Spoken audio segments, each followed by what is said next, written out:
90s के दौरान Reebok USA का नंबर 1 शूज ब्रांड था और वही हम इंडिया की बात करें तो यहाँ भी ये ब्रांड 51% से भी ज़्यादा मार्केट शेयर पे कब्जा जमा चुका था।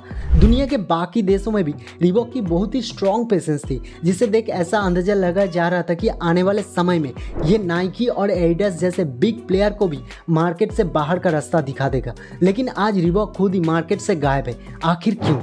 क्या वजह है कि इतना सफल होने के बाद भी आज की तारीख में ये ब्रांड गुमनाम हो गया है? और क्या आदित्य बिरला ग्रुप के एक्वायर करने के बाद रिबॉक वापस से अपनी पोजीशन हथिया पाएगा? आइए इस सब के बारे में ज़्यादा डिटेल से जानते हैं। दोस्तों, रिबॉक की शुरुआत बोल्टन शहर में एक फैमिली बिजनेस के रूप में साल 1958 में हुई थी, जिसका नाम रखा गया JW फॉस्टर एंड सॉन्स। इसे दो भाई जो फॉस्टर और जेब फॉस्टर ने एक साथ मिलकर शुरू किया था। अब शुरुआत में ये बिजनेस था तो बहुत ही छोटा, लेकिन हाई क्वालिटी के शूज बनाने में बहुत माहिर था। आपको जानकर हैरानी होगी कि स्पाइक शूज का इन्वेंशन इन्हीं दो भाइयों ने किया था, जिसे 1924 में ब्रिटिश रनर्स हेरल्ड अब्राहम्स और एरिक लिडल ने पहनकर ऐसी दौड़ लगाई कि गोल्ड मेडल जीत लिया।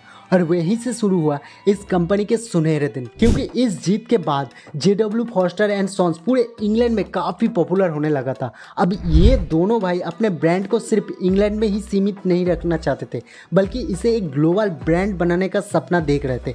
इसीलिए उन्होंने अपने फैमिली बिजनेस के नाम को बदलकर रिबॉक कर दिया। अब अगर रिबॉक को ग्लोबल ब्रांड बनना था तो उसके लिए सबसे ज़रूरी था कि उसकी यूएस में मजबूत पकड़ बने, क्योंकि जो चीज़ यूएस में पॉपुलर हो गई समझो वो दुनिया भर में छा गए। इसके लिए फॉस्टर ब्रदर्स यूएस में डिस्ट्रीब्यूटर की तलाश में निकल गया। वहाँ के डिस्ट्रीब्यूटर्स को इनके शूज तो खूब पसंद आते थे, लेकिन जब उन्हें पता चलता था कि कंपनी यूके की है तो वो तुरंत अपने हाथ पीछे खींच लेते थे। यही वजह थी कि डिस्ट्रीब्यूटर की तलाश में उन्हें 10 साल से भी ज़्यादा का समय लग गया। लेकिन 1979 में इनकी मुलाकात पॉल फायरमैन से हुई, जिन्हें इनके शूज इतने पसंद आए कि रिबॉक के एक्सक्लूसिव डिस्ट्रीब्यूशन राइट्स खरीद लिया। यहाँ से कंपनी की किस्मत खुलने लगी। इस दौरान इसने 3 नए स्पोर्ट्स शू लॉन्च किए जो बहुत ही ज़्यादा पॉपुलर साबित हुए और 1983 में रिबॉक की सेल्स में $12.8 मिलियन का जंप देखने को मिला। दरअसल कंपनी ने महिलाओं के ट्रेंड का खूब फायदा उठाया। उस समय द वुमेन एरोबिक ट्रेंड चला था। अब एरोबिक्स के लिए शूज की जरूरत पड़ती थी, लेकिन नाइकी, एडिडास, पुमा जैसी दिग्गज कंपनीज के प्रोडक्ट पूरी तरह से मेल सेंट्रिक था। ऐसे में मौके का फायदा उठाते हुए रिबॉक ने women centred the freestyle shoes को लॉन्च कर दिया। इन शूज के डिजाइन बेहद अट्रैक्टिव बनाया गया और कलर्स के साथ भी एक्सपेरिमेंट किया गया, जिस वजह से ये रातों रात तेजी से बिकने लगा।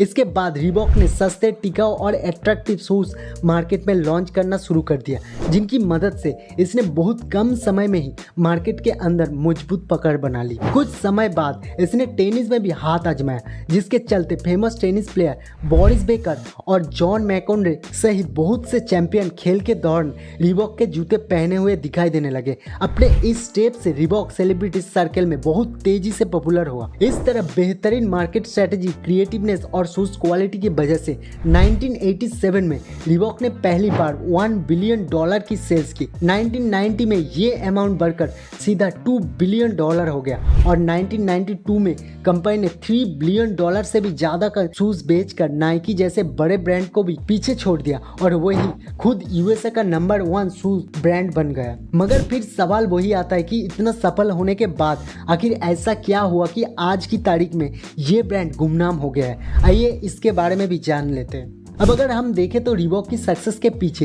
एरोबिक ट्रेंड का काफी हाथ था, लेकिन वक्त के साथ ये ट्रेंड फीका पड़ गया। यही वजह थी कि यूएस में नंबर 1 पे रहने वाला रिबॉक बहुत तेजी से दूसरे नंबर पर पहुंच गया। ऐसे में नाइकी ने इस मौके का फायदा उठाया और रिबॉक से बेहतर प्रोडक्ट लॉन्च करके मार्केट में स्ट्रॉन्ग प्रेजेंस बना ली। हालांकि रिबॉक भी हाथ पे हाथ धरकर नहीं बैठा था, बल्कि इस दौरान उसने अपनी ब्रांड ग्रोथ के लिए JG और 50 सेंट जैसे दिग्गज सिंगर्स के साथ कोलैबोरेशन करके अपने कुछ खास जूते लॉन्च किए, लेकिन ये प्रोडक्ट कुछ खास कमाल नहीं दिखा पाया। अब यहाँ रिबॉक से सबसे बड़ी गलती ये हुई कि डिमांड ना होने के बावजूद भी इसने शूज के प्रोडक्शन को कम नहीं किया और जब बहुत ज्यादा अनसोल्ड शूज इकट्ठा हो गए और कंपनी की भारी नुकसान होने लगा, तब इसने वो स्टॉक कम प्राइस पर सेल के लिए डाल दिया, जो कंपनी की दूसरी बड़ी गलती थी, क्योंकि इसकी वजह से ब्रांड की इमेज मार्केट में काफ़ी खराब हो गई।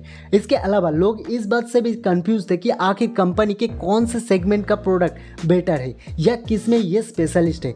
यही सब रीजंस रहे कि धीरे धीरे रीबॉक की सेल साल दर साल घटती चली गई। वहीं इसके उलट नाइकी तेजी से ग्रो करते हुए एक बहुत बड़ा ब्रांड बन गया। अगर हम 2004 में एडिडास के ग्लोबल मार्केट शेयर की बात करें तो वो था 15.4%, रीबॉक का 9.6%, नाइकी का 33.2%। ऐसे में नाइकी को पीछे करने का एक ही तरीका था कि रीबॉक और एडिडास एक दूसरे के साथ मर्ज हो जाए। इसीलिए 3 अगस्त 2005 को एडिडास ने रीबॉक को $3.8 बिलियन में एक्वायर कर लिया। लेकिन एडिडास से मर्ज होने के बाद रीबॉक की हालत और भी ज़्यादा खराब हो गई, क्योंकि इसके प्रोडक्ट्स या मार्केटिंग पर कोई ध्यान नहीं दिया गया। इसी रीजन से कंपनी धीरे धीरे मार्केट में दिखना बंद हो गई और आखिरकार साल 2021 में एडिडास ने आदित्य बिरला ग्रुप को महज $2.5 बिलियन में बेच दिया। अब अगर आदित्य बिरला ग्रुप रीबॉक की पुरानी गलतियों से सीखकर उन्हें दोहराने की जगह एक बेहतर स्ट्रैटेजी और मार्केट को समझते हुए नए प्रोडक्ट का लॉन्च करता है, तो हम उम्मीद कर सकते हैं कि रीबॉक वापस से एक स्ट्रॉन्ग मार्केट प्रेजेंस एस्टेब्लिश कर जरूर पाएगा। लेकिन अगर आदित्य बिरला ग्रुप ने भी वही गलतियां दोहराई तो हो सकता है कि रीबॉक का नाम हमेशा के लिए सिर्फ इतिहास ही बनकर रह जाए। बाकी हमारी आज की इस वीडियो में बस इतना ही। वीडियो अच्छी लगी है तो लाइक और शेयर जरूर करना, और अगर आप चैनल पर नए हैं तो चैनल को सब्सक्राइब भी जरूर करें। मिलते हैं जल्दी ऐसी ही एक और इंटरेस्टिंग वीडियो में, तब तक के लिए गुड बाय।